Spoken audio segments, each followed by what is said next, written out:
Hi കൂട്ടുകാരെ, നമസ്കാരം. എന്തൊക്കെയാ വിശേഷം? എല്ലാവരും സുഖമായിരിക്കണമെന്ന് വിചാരിക്കുന്നു. ഞാനും ഇവിടെ സുഖമായിരിക്കണു.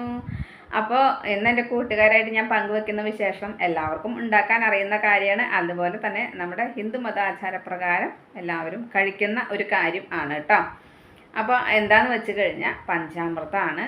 അപ്പോൾ അത് നമ്മുടെ വീട്ടിൽ നമുക്ക് തയ്യാറാക്കാം, എളുപ്പത്തിൽ തയ്യാറാക്കാനായിട്ട് പറ്റും. പല രീതിയിലും പലരും തയ്യാറാക്കും. പഴം കൊണ്ട്, ഞാൻ പറഞ്ഞു പഴമൊക്കെ വീട്ടിലുണ്ടാകുമ്പോൾ പഴം കൊണ്ട് നമ്മൾ പല രീതിയിൽ പലഹാരങ്ങൾ ഉണ്ടാക്കാനായിട്ട് പറ്റും. ചെറുപഴം കേട്ടോ, പെട്ടെന്ന് പഴുത്ത് നശിച്ചു പോകാതിരിക്കാനായിട്ടുള്ള കാര്യമാണ് പറയുന്നത്.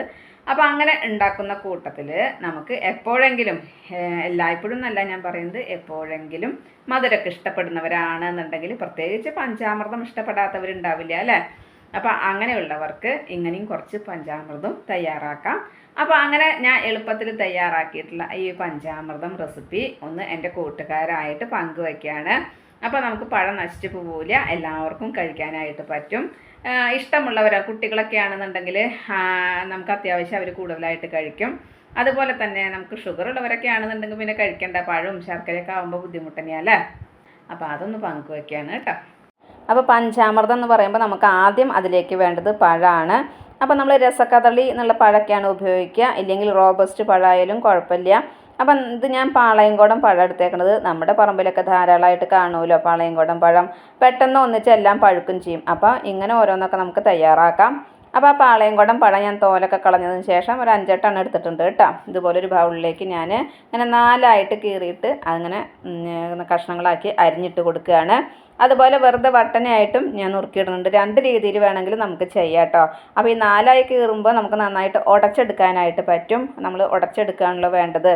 അപ്പോൾ ഇങ്ങനെ പഴം അതേ നമ്മൾ വട്ടന അങ്ങനെയും കീറിയിടുന്നുണ്ട്.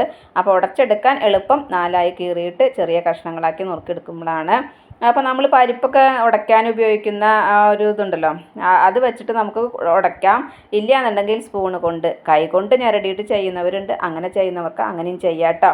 അപ്പോൾ ആ പഴം അവിടെ ഞാൻ അരിഞ്ഞവിടെ ഉടച്ച് മാറ്റി വെച്ചിട്ടുണ്ട്. അപ്പോൾ ഞാൻ വേറൊരു പാത്രം എടുത്തിട്ട് അതിലേക്ക് ഇനി നമുക്ക് ആവശ്യമുള്ള സാധനങ്ങൾ ചേർക്കാം.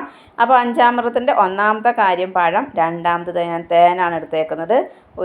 ഒരു സ്പൂൺ തേൻ എടുത്തിട്ടുണ്ട്. അതുപോലെ തന്നെ ഇനി അതിലേക്ക് നമ്മൾ ശർക്കര പൊടിച്ചതാണ് വേണ്ടത് കേട്ടോ. അപ്പോൾ ശർക്കര പൊടിച്ചത് എടുക്കുമ്പോൾ ഞാൻ 2 സ്പൂൺ ശർക്കര പൊടിച്ചതാണ് എടുക്കുന്നത്.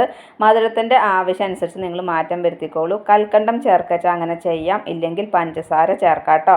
പഞ്ചസാരയൊക്കെ ഭേദമല്ലേ ശർക്കര വെച്ചിട്ടാണ് ഞാൻ അങ്ങനെ. ഇനി അതിലേക്ക് വേണ്ടത് നമുക്ക് ഉണക്കമുന്തിരിയാണ്, കറുത്ത ഉണക്കമുന്തിരി. അതും ഞാൻ അതിലേക്ക് ചേർത്തിട്ടുണ്ട്. പിന്നെ 1 സ്പൂൺ നെയ്യും ഇതിലേക്ക് ചേർത്തിട്ടുണ്ട് കേട്ടോ.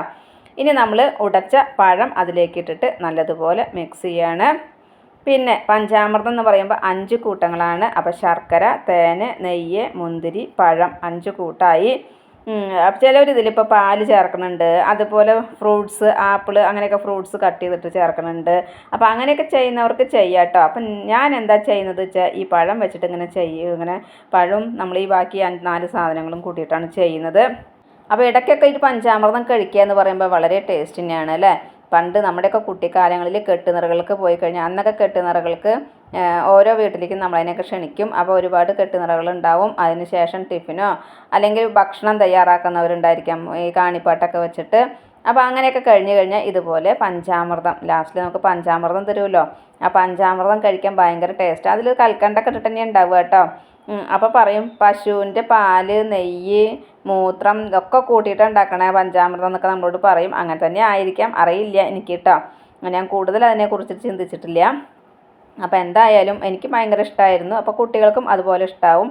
അപ്പോൾ നമ്മൾ ഈ പഞ്ചാമൃതം എല്ലാം കൂടി മിക്സ് ചെയ്തതിന് ശേഷം ഒരു ഫ്ലേവറിന് വേണ്ടിയിട്ട് നമ്മൾ ഏലക്ക പൊടിച്ചതും കൂടി അതിലേക്ക് ചേർക്കുന്നുണ്ട് കേട്ടോ.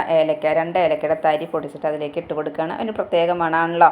ഇനി ഇതൊരു 15 മിനിറ്റ് ഇവിടെ വെച്ച് കഴിഞ്ഞാൽ സെറ്റായിട്ട് വരും. നല്ല സ്പെഷ്യലായിട്ടുള്ള സൂപ്പറായിട്ടുള്ള പഞ്ചാമൃതം. അപ്പോൾ ഇന്നത്തെ എൻ്റെ ഈ വിശേഷം എൻ്റെ കൂട്ടുകാർക്ക് ഇഷ്ടമായി ഉണ്ടാവുമെന്ന് വിചാരിക്കണം. ഇഷ്ടപ്പെട്ട് കഴിഞ്ഞാൽ ലൈക്ക് ചെയ്യുക, ഷെയർ ചെയ്യുക. അതുപോലെ പുതിയതായി കാണുന്ന ഏതെങ്കിലും കൂട്ടുകാരുണ്ടെങ്കിൽ സബ്സ്ക്രൈബ് ചെയ്യാൻ മറക്കരുതേ. അടുത്തൊരു വിശേഷമായി വേഗത്തിൽ വരുന്നതാണ്. അതുവരേക്കും നന്ദി, നമസ്കാരം. നിങ്ങളുടെ സ്വന്തം ജോ. വീണ്ടും കാണാം. Bye, see U.